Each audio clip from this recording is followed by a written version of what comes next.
and helpful hint webcast. This month's topic is universal import. Have you ever been importing a big portfolio with lots of CUSIPs and shares and gone to yourself, there's got to be a better way? Well, there is, and it's called universal import, which is a complementary product from evaluation services.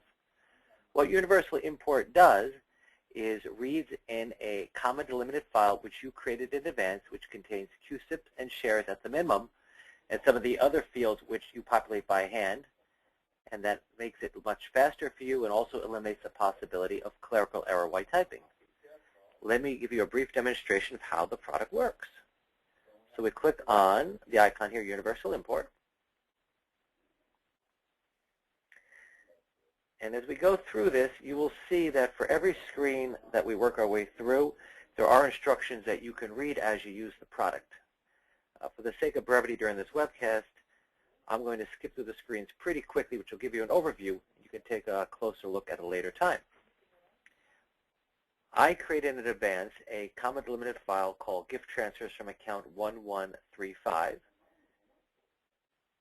I also want to save the selected file type. I'm going to assume that every comma delimited file I make going forward will be in this format, so I won't have to go through this process more than one time. I have a choice of creating a state portfolio, which is for obviously estate tax, or an easy price, which is court accounting or market value. For this demonstration, I'll do a state portfolio. So I'm going to click on this portfolio. Okay. This says test for heading line and import file. I know I want to start on row 1, so I'll click in this box here. I know my file contains 6 fields, which are comma delimited with quotes. I'll put a check here.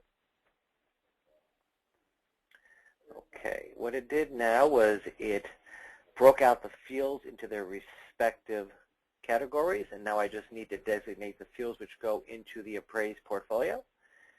So it says here, select the field that contains the CUSIP number. I know field 5 contains the CUSIP number. Select the shares or par value, which is in field number 2. The portfolio ID, when you submit a portfolio for pricing using appraise, the portfolio ID is submitted to us. The estate name is not. That allows you to maintain the confidentiality of the estate that you are working with. So I'm going to pick a portfolio ID of sample portfolio, very nondescript.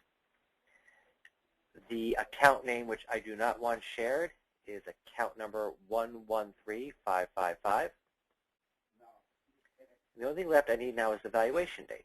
So I'm going to come back over here, select field 1. So now, very quickly, I'm able to populate CUSIPs, shares, portfolio ID, estate name, and date of death. Now, if I didn't have every field in this file, I could come in here and type some of these in by hand as necessary. I'm going to click on Finish. And it says, do you want to create an appraise portfolio? I'm going to say yes. It says there's an existing portfolio. I'll replace it. That's okay. It just lets me know in case I didn't know that. And I'll say yes. Do you have any other portfolios to create? I'm going to say no. And then what you would do is go into the appraise software.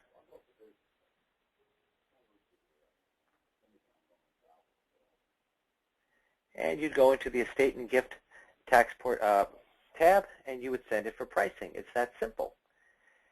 Now, if you have any questions going forward, you can contact us at 201-784-8500, extension 103. That's to order new products or services and to get universal import. If you have technical questions about appraise, you call 201-784-8500, extension 107, or email tech support at appraise.nj.net. Our website is appraise.nj.com. And if you want to give us feedback on our product, you can send an email to editor@appraise.nj.net. Okay, and our website here to close out this webcast, you'll see open up here is appraise.nj.com. We'd like to thank you for joining us for this webcast and wish you all a great day. Goodbye. inside and outside address.